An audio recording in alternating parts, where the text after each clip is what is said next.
Hello everyone, I'm Dr. Rumman Chowdhury, Senior Manager focused on Responsible AI at Accenture.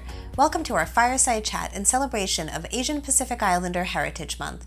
I'm excited to have a very special guest with us today on the topic of leading with authenticity. Let me introduce Richard Lui, news anchor for MSNBC. Not only has he earned Emmy and Peabody Awards for his news reporting, but he's also a fintech specialist and a humanitarian ambassador. Welcome, Richard. Now let's dive into our discussion. Sure. So you were the first Asian American man to host a national cable news show, MSNBC Live. How has your Asian American background and heritage influenced your career? You know, I think that part of the process is like figuring out, and thanks for having me, first of all, great chatting, is understanding what and why is that relevant to what you do. So, you know, the fact that we said that, whatever you just said, in terms of my background, I realized early on I didn't see a lot of folks like that doing this stuff. Mm-hmm. And that was not why I got into this stuff. So anchoring, when I first joined at CNN Worldwide in the United States, it was not what I thought was definitive of what a journalist was. But then I realized when you turn on the TV, what's the first thing people see? Right. This. Mm-hmm. And this probably happens with you, Rumman. People will sometimes lead with that. Where are you from? No, but where are you really from? But where are you really from? So, I mean, people lead with that either overtly or subliminally Right. or passively. And so then I had to own it and understand it. And so that was sort of that authentic awareness that happened pretty early on when I became a news anchor some 15 years ago. I totally agree. I'm often the only woman on stage, and certainly often the only South Asian woman on stage. Mm-hmm. And it's a role that gets put upon you. Mm-hmm. You may not identify yourself as an other, but immediately when you're up there and you look around, you see that otherness. But with that comes a responsibility where people will look up to us. And, I'm sure there is a young boy out there looking at you and saying, oh, I could do that. No, they don't want to be me. I'm sure they do. But to see somebody who looks like them on screen, or for myself, looks like a woman in tech who's having a successful career, who's being invited to these talks, is very valuable. Are you first a woman, or are you first a South Asian woman? South Asian. Sorry. I am first a responsible AI engineer. Really? Really? That's the first thing you are. So what's the first thing? Yeah, I would say first a human being. Yeah. First a total geek. First a total geek. All right. You're going to own the #nerd, right? Absolutely. It was made for me. So your background is really, really interesting, and it seems you've gone through a lot of career pivots and reinventions in your life. So what would you say is the key to success in terms of reinventing yourself?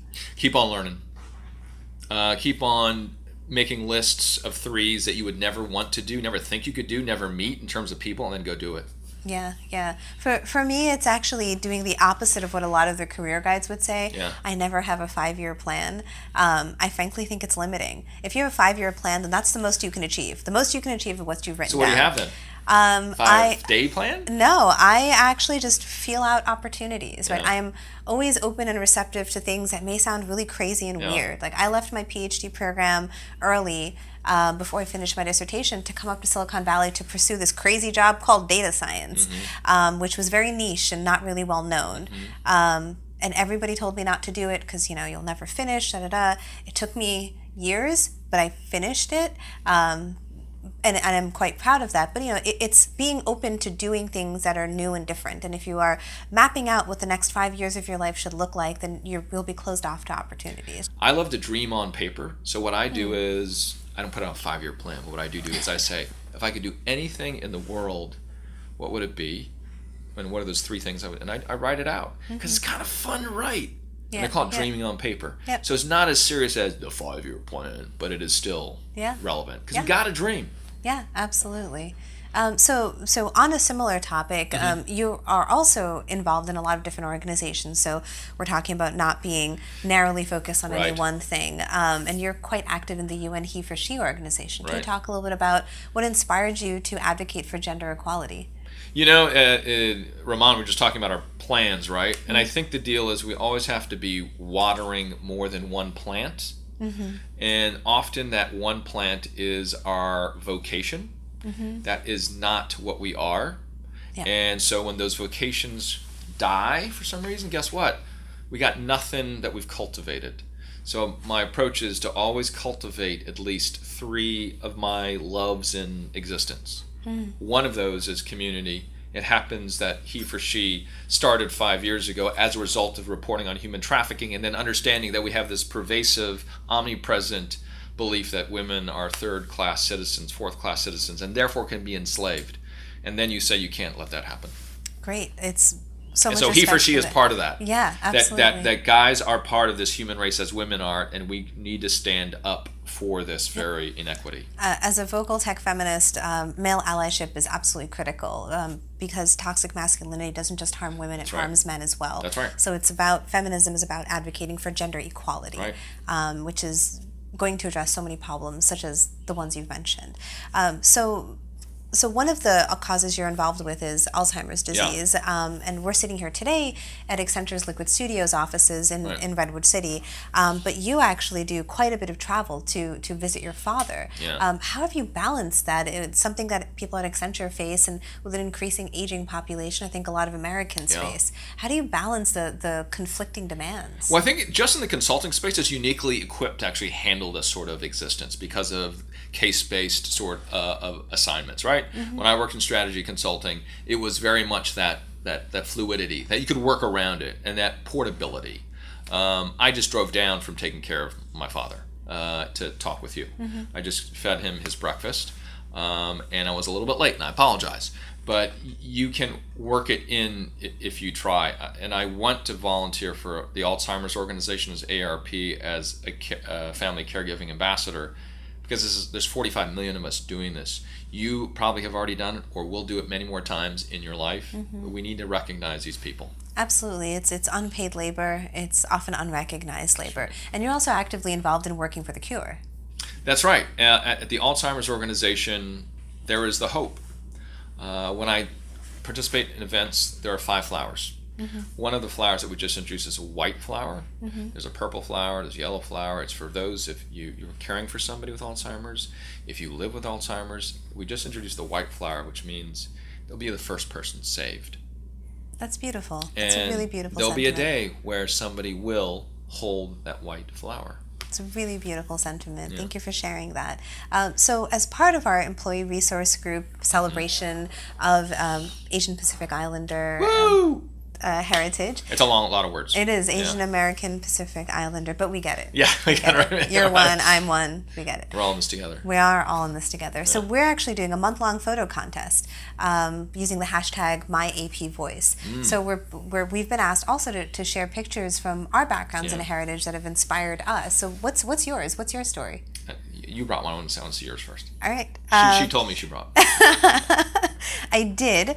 My parents immigrated over to America, and I'm very fortunate to be raised in a very privileged background. My parents are very well educated. They've had great jobs. A lot of doctors.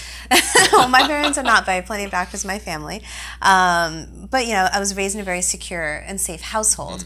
Plenty of other people come to America and other places to seek better opportunities, and they come as refugees. And the largest international crisis that is going unrecognized and unnoticed is the Rohingya crisis. What's happening is that in Myanmar, Muslim Rohingyas are being massacred, and they're not being helped. What they're doing instead is walking by foot, leaving everything behind into Bangladesh, which is where my family is originally from. Now, Bangladesh is not a rich nation. We can barely feed and clothe our own, and to be getting tens of thousands of people walking over the border, it's tough. So my picture's of a really good friend of mine, Dr. Tasneem Haq, and what we're finding is a lot of people like myself and my generation are going back to Bangladesh to donate some of our time. She is an amazing pediatric cardiologist. She's a doctor, and she spent 2 weeks of her time working with the Rohingya refugee camps, trying to provide medical care. And the picture I'm showing is of her at the refugee camps. I wanted to take this moment to raise awareness for that cause. So I would love to learn more about your picture. Yeah, sure. That's great. Going back, remember where you're from, remember what has instructed you, right? Yeah. That's awesome that the doctor is doing that. My picture is remembering where my grandfather came from and what it means to be here. And that it is all of us together in this big sort of brain circulation. It's a picture that my grandfather first got when he was working at a shipyard in Long Beach, and it says 200 ships for liberty. That was a flyer most likely given out to all those working the shipyard, which he did back during World War II. These are the ships that supplied all of the Allied forces that brought the Allied forces to victory. It exhibited America's strength, its manufacturing prowess, its speed, and its ideology, liberty. And he got this flyer, and I bet there's passing it out at the shipyard. But at the bottom, you'll see the Scotch taped date, and it's from June 1943. He would do this with all the things he put on the wall. Right. And as a kid, when I was 6, 7, 8, 9, 10, 11, 12, 13, 14, 15, he would take me up to that and go, see that thing up there? I built those in the Long Beach shipyards. And I built that. There's only one gun. See that little thing there? That's it. Yeah. And so I just, that's Grandpa. I just, Right. pictures. I learned later that, yes, that was him.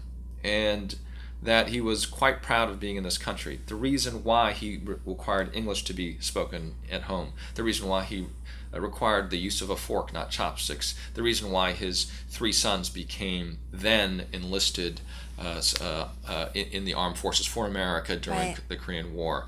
And that is that storyline that is all of ours, that we were all part of this place. We are different, but we are the same. Right. And what an amazing patriotic note to end on, and that really showcasing that immigrants are the fabric of America. They are what makes America great. It's this integration and it's this common experience. So thank you, Richard, for joining us, and Thanks for having me. of course, and for opening up about your life and your stories.